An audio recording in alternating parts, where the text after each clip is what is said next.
Fire সার্ভিসের 11টি ইউনিটের প্রায় 1 ঘন্টার চেষ্টায় নিয়ন্ত্রণে এসেছে রাজধানীর গুলিস্তানের সুন্দরবন স্কয়ার মার্কেটে লাগা আগুন।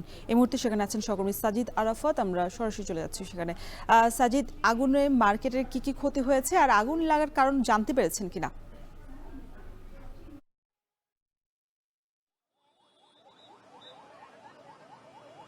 আমরা এই মুহূর্তে গুলিস্তানের যে মার্কেটটিতে আগুন লেগেছে, সুন্দরবন মার্কেট, তার সামনে রয়েছি। এটি একটি 5তলা ভবন। এই ভবনের গোডাউনে আগুন লেগেছে বলে আমরা জানতে পেরেছি এবং ফায়ার সার্ভিসের 11টি ইউনিট এখানে কাজ করেছে এবং কিছুক্ষণ আগেই তারা যে বার্তাটি দিয়েছে আগুন নিয়ন্ত্রণে এসেছে। অর্থাৎ আমরা 11টার দিকে খবর পেয়েছিলাম যে এই মার্কেটে আগুন লেগেছে, ফায়ার সার্ভিসের পক্ষ থেকে জানানো হয়। তারপর থেকেই কিন্তু আমরা দেখছি যে এখানে মার্কেটটি Sundarban square super market, mobile accessories and electronic market এটি, অর্থাৎ মোবাইল অ্যাক্সেসরিজের যে ইনস্ট্রুমেন্টগুলো রয়েছে সেগুলো এখানে পাওয়া যায় এবং এর বাইরে কসমেটিক্সের দোকান রয়েছে আমরা জানতে পেরেছি এবং ইলেকট্রনিক পণ্যর যে দোকান, সেই ইলেকট্রনিক পণ্যের এখানে দোকান রয়েছে এবং ভবনটি 5তলা ভবন। এর যে গোডাউন রয়েছে সেই গোডাউনে আগুন লেগেছে বলে আমরা জানতে পেরেছি এবং তৎক্ষণাৎ খবর পেয়ে আমরা দেখেছি যে ফায়ার সার্ভিসের 11টি ইউনিট ধীরে ধীরে 11টি ইউনিট এখানে এসে আগুন নিয়ন্ত্রণের কাজ শুরু করেছে এবং এই মুহূর্তে আমরা কিছুক্ষণ আগে খবর পেয়েছি যে আগুন নিয়ন্ত্রণে এসেছে এবং ফায়ার সার্ভিসের ফায়ার ফাইটাররা এখনো কিন্তু আমরা দেখছি যে কাজ করছে তারা এবং অনেকগুলো গাড়ি কিন্তু এখনো রাখা আছে এবং এখানে উৎসুক জনতার ভিড়ও আমরা দেখতে পাচ্ছি এবং 10টার দিকে আগুন লাগার খবর পেয়েছে আমরা আনুষ্ঠানিকভাবে জানতে পেরেছি। তবে এখন প্রায় 11:40 বাজে, অর্থাৎ প্রায় পেরিয়ে গেছে।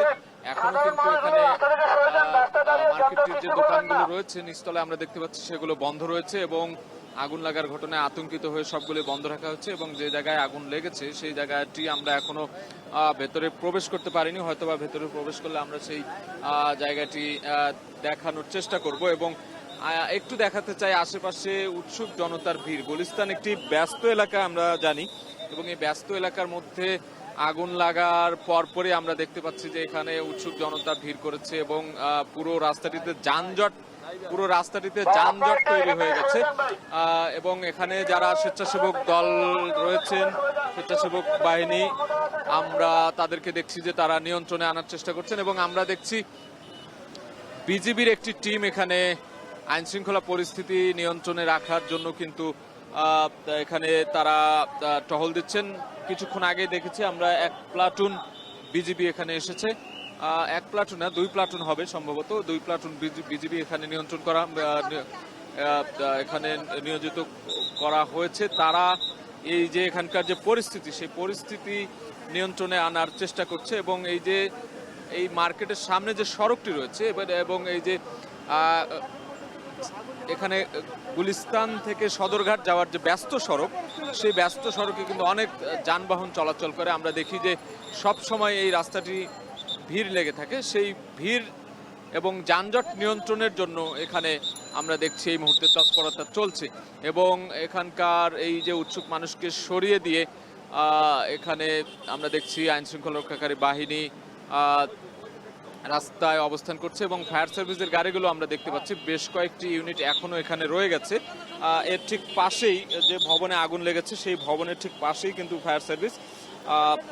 খবর পাওয়ার সাথে সাথেই কিন্তু ফায়ার সার্ভিসের মিডিয়া সেল থেকে আমাদেরকে জানানো হয়, তারপর থেকেই আমরা দেখছি এখানে আগুন নিয়ন্ত্রণে আনার জন্য তারা দ্রুত ছুটে আসে এবং 11টি ইউনিট ধীরে ধীরে 11টি ইউনিট এখানে এসে আগুন নিয়ন্ত্রণে কাজ করছে এবং আমরা যেটি জানতে পেরেছি যে আগুন লাগার প্রাথমিক কারণ এখন পর্যন্ত শর্ট সার্কিট ধারণা করা হচ্ছে। তবে ফায়ার সার্ভিস যদি আনুষ্ঠানিক কোনো বিবৃতি দেয় গণমাধ্যমকে, সেক্ষেত্রে আমরা জানতে পারবো যে আসলে কি কারণে বা মূল কি কারণ আসলে এই আগুন লাগার ঘটনার। এবং এখন পর্যন্ত কেউ হতাহত হয়েছে এমন খবরও আমরা কিন্তু পাইনি। আমরা দেখছি পানি দেয়া হয়েছে এবং উপর থেকে এখনো পানি পড়ছে। এখানকার যে ব্যবসায়ীরা রয়েছেন এই মার্কেটের বিভিন্ন দোকানের যে ব্যবসায়ীরা, তারা দোকান বন্ধ করে এখানে দাঁড়িয়ে আছেন আমরা দেখছি এবং ফায়ার ফাইটাররা রয়েছেন, বিজিবি এখানে নিয়োজিত করা হয়েছে, বিজিবিও রয়েছে। আমরা উৎসুক জনতার ভিড়ও দেখতে পাচ্ছি, অনেক মানুষ ছিল কিছুক্ষণ আগে। এই মুহূর্তে তাদেরকে সরিয়ে দেওয়া হয়েছে জায়গাটি থেকে এবং ফায়ার সার্ভিসের এখনো বেশ কয়েকটি ইউনিট আমরা দেখতে পাচ্ছি, 2টি ইউনিট এখনো এখানে রয়েছে, অর্থাৎ 11টি ইউনিট কাজ করেছে। এরই মধ্যে অন্যান্য যে বাকি ইউনিটগুলো সেগুলো কিন্তু এখান থেকে চলে গিয়েছে এবং বাকি এখনো যে 2টি ইউনিট রয়েছে তারা এখানে কাজ করছে। এখনো আমরা এই মার্কেটটিতে জানতে পেরেছি যে মোবাইল অ্যাক্সেসরিজের দোকান, মোবাইল ব্যাটারি আমদানিকারক এবং পাইকারি খুচরা বিক্রেতা যারা রয়েছে সেই দোকানগুলো এখানে রয়েছে। তবে ইলেকট্রনিক পণ্যের দোকান রয়েছে বলে আমরা জানতে পেরেছি। আসলে এখানে যে গোডাউন ছিল সেই গোডাউনে আগুন লেগেছে আমরা জানতে পেরেছি। সেটি খুব বেশি যে ভয়াবহ আকারে ধারণ করেছে এমনকি আসলে বলা যাবে না, কারণ আমরা দেখতে পাচ্ছি এরই মধ্যে খুব স্বল্প সময়ের মধ্যেই আগুন নিয়ন্ত্রণে আনতে সক্ষম হয়েছে এখানকার যে ফায়ার ফাইটাররা কাজ করেছেন তারা, এবং ক্ষয়ক্ষতির যে পরিমাণ সেটি আমরা হয়তো এখানকার যে ব্যবসায়ীরা রয়েছেন, যে জায়গাগুলোতে আগুন লেগেছে সেটি ব্যবসায়ীদের সাথে কথা বললে অথবা ফায়ার সার্ভিস ব্রিজ করবে সেই ব্রিজের মাধ্যমে আমরা জানতে পারবো। আমরা একটু দেখাতে চাই সামনের দিকে যে গুলিস্তানের এই মুহূর্তে কি অবস্থা। এই রাস্তাটি গুলিস্তান থেকে সদরঘাট যাওয়ার পথে যে রাস্তাটি সেটিতে আমরা দেখতে পাচ্ছি যে যানজট লেগে গেছে এবং আইন শৃঙ্খলা সরকারি বাহিনী এখানে দেখছি